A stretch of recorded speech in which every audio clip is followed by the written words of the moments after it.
ሰላም ክቡራት ኣሕዋተይ ተኸታተልቲ ናይ ወጋሕታ ዩቲዩብ ቻናል ከመይ ኣለኹም? ደሓን ዲኹም? ከመይ ቀኒኹም? ንሕና ኣምላኽ ይመስገን ፅቡቕ ኣለና ደሓን ኢና። ሎማዓንቲ ብኻሊእ ቪድዮ ተመሊሰ መፅእ ኣለኹ። ናይ ሎማዓንቲ ቪድዮ ዝኸውን ደሞ ሰሙናዊ ምድላው ምግቢ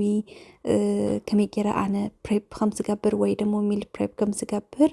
ምሳኹም ሼር ክገብሮ ደለየ እርግፀኛ እየ። እዚ ናይ ክሽነ ነገር ናይ ኩኪንግ ነገር ጠጠው ኢልካ ኩክ ምግባር ክንደይ ሰዓታት ምሕፃብ ምፅራይ ገዛ ብዙሕ ነገር ናይ ጓል ኣንስተይቲ ፀገም ከም ዝኾነ ኣብ ባዕለይ ስለ ዝፈልጦ ኣብ ኩሉ ናይ በፅሑ ኢለ ድማ ተስፋ ይገብር። ሶ ንዕኡ ክቕንሰለይ ምእንታን ዝገብሮም ሓደ ሓደ ነገራት ኣለዉ። ሓደ ሓደ ግዜ ማለት እዩ ንኣብነት ስራሕ ምዃነይ እንድሕር ፈሊጠ 4 መዓልቲ 5 መዓልቲ ስራሕ ምዃነይ እንድሕር ፈሊጠ ኣብቲ ዕረፍተይ ክኸውን ተሎ ቅልል ቅልል ዝበሉ ነገራት በተለይ ድማ ንደቀይ ዝኾኑ ካብኡ ድማ ንባዕልና እውን ሒዝናዮ ንኸይድ ንስራሕ ክንቋፅሮ ንኽእል ምግብታት ሰሙናዊ ኣዳልዩ ይፀንሕ ማለት እዩና ካብኣቶም ሓደ ለዛኛ እዩ ማለት እዩ። ለዛኛ ኣይ ቲንክ ኣብ ኩሉ ገዛ ወይ ሓበሻ ገዛ ኩልና ንፈልጦ ኢና ነዳልዎ ኢና ምንም ዝርዝር ኣየድልዮን እዩ። ዳትስ ዋይ ቀጥታ ናብ ዘረባ ኣትየ ማለት እዩና ብዙሕ ግዜ እውን ቪድዮ ሰሪሐ ርኤኩም ስለ ዝኾንኩ እየ። ዝኹል ግዜ ብፍላይ ንደቀይ ዝኽእለለይ ኣነ ሓቂ ዘረባ ማለት እዩ ለዛኛ እዮም ብጣዕሚ ድማ እዮም ለዛኛ ዝፈትውና ናይ ግድን ኣብ ሰሙን ሓደ ግዜ ኩክ ክገብር ኣለኒ ከም መማረፂ ሶ ንዑ እየ መጀመርታ ለዛኛ ዘዳሊ ዘለኹ ማለት እዩ። ኣሰራርሕኡ ብዘይገድስ ከም ኩልና ከም ገዛና ማለት እዩ ኣነ ብዝምችወንን ብዝፈልጦን ብዝለመድኩውን እየ ዝሰርሕ ዘለኹ። ካብኡ ክሪም ይሰርሕ ኣለኹ ክሪም እውን ብጣዕሚ ቀሊል እዩ ኣሰራርሕኡ ዘድልየና ፀባ ሕሩጭን እንጠስምን እዩ እዚአን ገይረ ኣዳልየ ኣለኹ።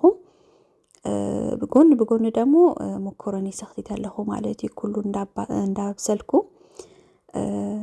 ብሓደ ግዜ ምእንታን ክወዳድእ ምእንታን ማለት እዩ። ሶ ለዛኛ ብዙሕ ግዜ በቃ ሓንቲ ለዛኛ ንምስራሕ ክንደይ ኣቑሑት ኢኻ ተውፅእ ክንደይ ማለት እዩ። ሶ ብሓደ ግዜ ስራሕ ኣቢለ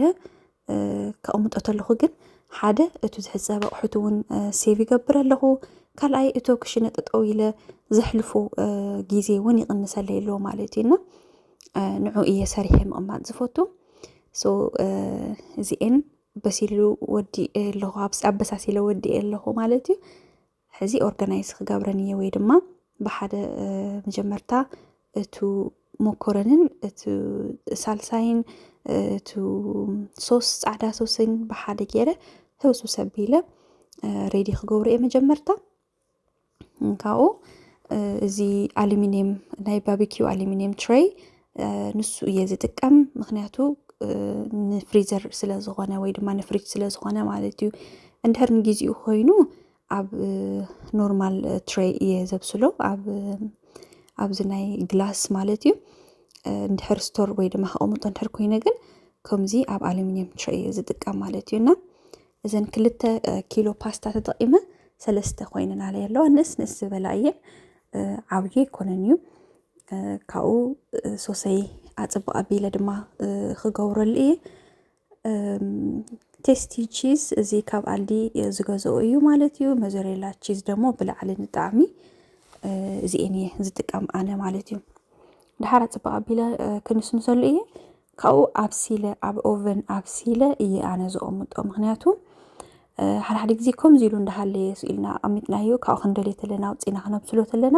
ብዙሕ ኣይጥዕምን እዩ ጣዕሙ ማለት እዩ። እና ኣብሲለ እየ ኣዝሒለ ፅቡቕ ኮይኑ ምስ ሓለለይ ናብ ፍሪጅ ስቶር ዝገብሮ ማለት እዩ እንዳኸደንኩ እዚ ሕዚ ክንሪኦ ተለና 4 ድሓር ሓንቲ ወሲኸላ 4 ኮይነና ኣለዋ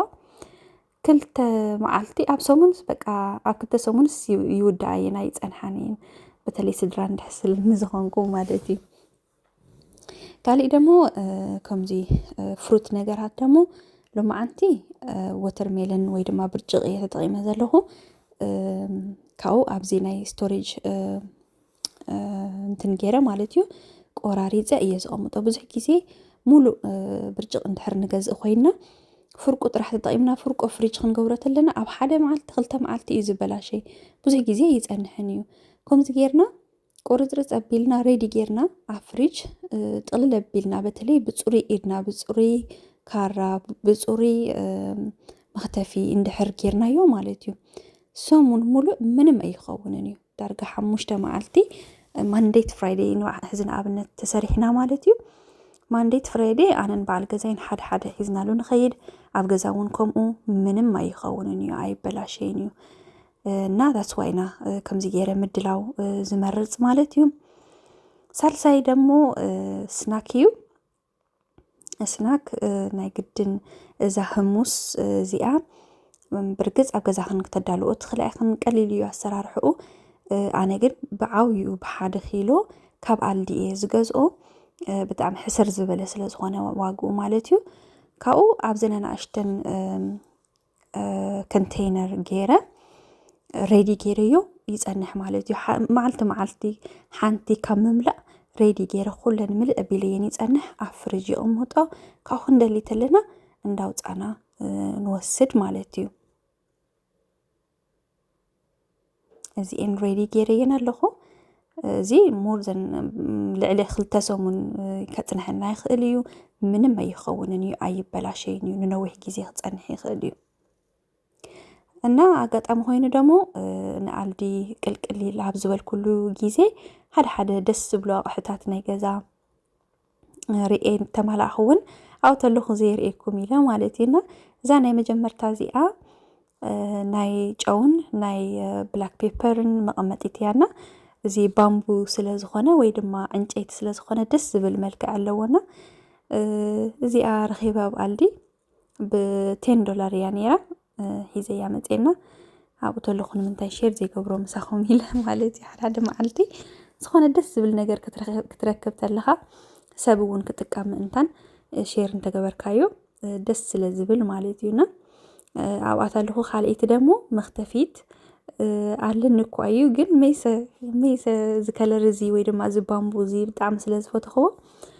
እዚኣ ተማሊእ እያ ማለት እዩ ዋጋአን ሓደ እየን ምስለኒ $20 ነይራ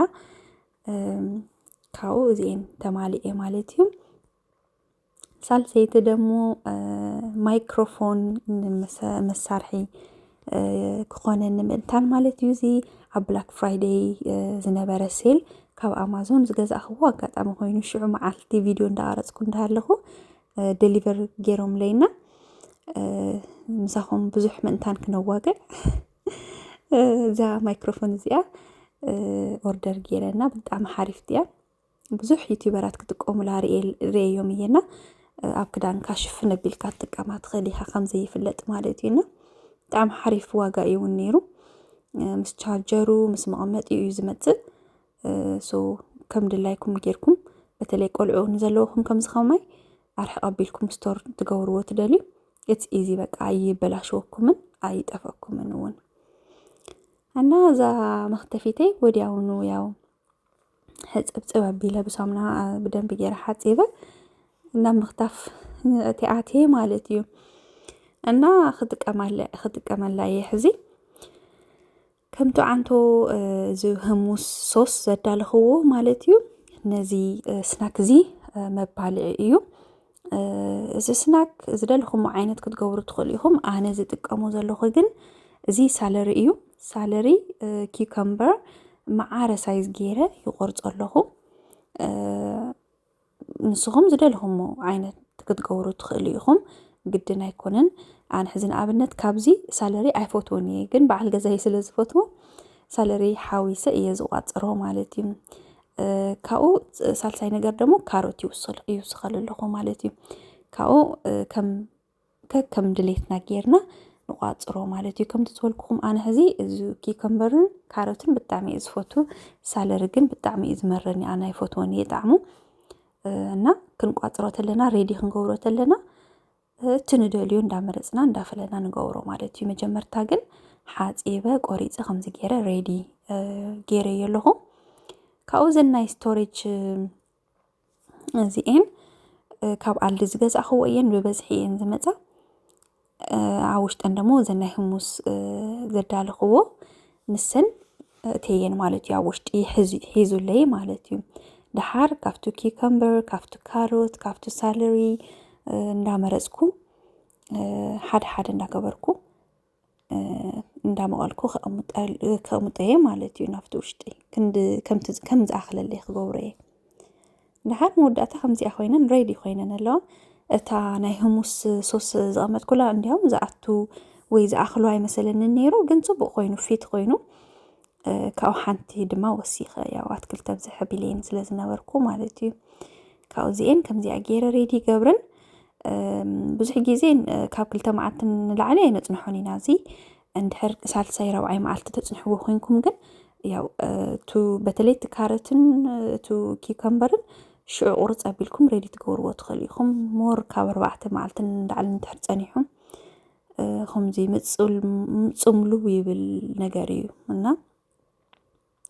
ሽዑ ንሽዑ ክትገብርዎ እውን ትኽእሉ ኢኹም ማለት እዩ እዚአን ከምዚኣ ገይረ ሬዲ ገይረየን ኣለኹ ፍሩትና በቲ ሓደ ሳይድ ደሞ ስናክ ማለት እዩ ካልኣይ ደሞ ራብዓይ ማለት እዩ ሃይ ፕሮቲን ሳላድ እየ ዘዳሉ ዘለኹ ነዚ ሃይ ፕሮቲን ሳላድ ንምድላው ኦርጋኒክ ዝኾነ ኩንዋ ከድልየና እዩ 2 ኩባያ ኦርጋኒክ ኩንዋ ተጠቒመ ኣለኹ ጻዕዳን ጸሊምን ሚክስ ዝኾነ ማለት እዩ ኣነ ካብ ኣልዲኤ ዝገዝኦ ካብኡ ተደሊና ንልቕልኦ ንኽእል ኢና ብማይ ግን ኖርማሊ ኩንዋ ኣይሕፀብን እዩ ካብኡ ዝህም ዝበለ ማይ ዘዳለኽዎ ድማ ነይሩ ብርግጽ ኣነ ብግምት እየ ዝጥቀም ዘለኹ ግን ካብቲ ኩንዋ ልዕል ብዝበለ መጠን ኢና ማይ ንገብረሉ ማለት እዩ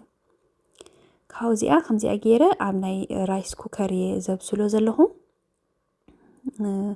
ጽቡቕ ገይሩ ስለ ዘብስለለይ እየ ንሱ ዝገብር ዘለኹ እምበር ኣብ በረድስቲ እውን ንገብሮ ንኽእል ኢና ድሓር ንሱ ስካዕ ዝበስለለይ ብጎኒ ክገድፎ እየ ነቱ ሃይ ፕሮቲን ሳላድና ዘድልዩና ነገራት ደሞ ብጎኒ ከታቲፈ የዳለ ኣለኹ ካሮት ቀይሕ ሽንጉርቲን ጉዕን ሬዲ ገይረ ኣለኹ ካብኡ እዚ ኦርጋኒክ ብላክ ቢንስ ሽምብራ ሌንትልስ ወይ ድማ ብርስን ከክልተን ብላክ ቢንግ ደሞ ሓደ ኣዳልየ ኣለኹ ማለት እዩ ካብኡ ናይ ካን ስለ ዝኾነ ኣፅፊፈ ሓፂበ ብማይ ጌራ ፅብቕ ኣቢለ ለቕሊቐ ሬዲ ገይረየን ኣለኹ ካብኡ ብጎኒ ሰላጣ ከድልየና እዩ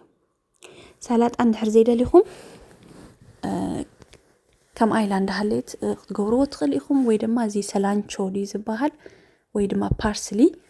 ትገብርሉ ትኽእል ኢኹም ኣነ ግን ናይቲ ፓርስሊ ጣዕሚ ብዙሕ ኣይምችወንን እዩ ሶ ዳትስ ዋይ እየ ሰላጣ ዝጥቀም ዘለኹ ማለት እዩ እና እዚ ሰላጣ እዚ ካብ ዝገርመኩም ንስራሕ ሒዝናዮ ንኸድ ንኽእል ሰሙን ሙሉ ኣብ ፍሪጅ ጌርናዮ ዋላ ምንም ኣይበላሸይን እዩ ከም ምድላውና እዩ ተጠንቂቕና ሓፂብና ኣፅሪና በተለይ ሰላጣን ከይበላሸው ምንታን ማለት እዩ ካብኡ ሰን ሬዲ ምስ ገበርና ኣብዚ ናይ ፓምፕኪን ሲድ ወይ ድማ ናይቲ ዱባ እቲ ፍሪኡ ዝደረቐ ማለት እዩ ብጣዕሚ ንጠናኻ ጽቡቕ እዩ ተባሂሉ ስለ ዝእመን ንሱ እየ ብላዕሊ ዝገብረሉ ዘለኹ ካብኡ እቲ ኩንዋ እዚ ኩሉ ነገር እስካዕ ዘዳሉ ኣፅቢቑ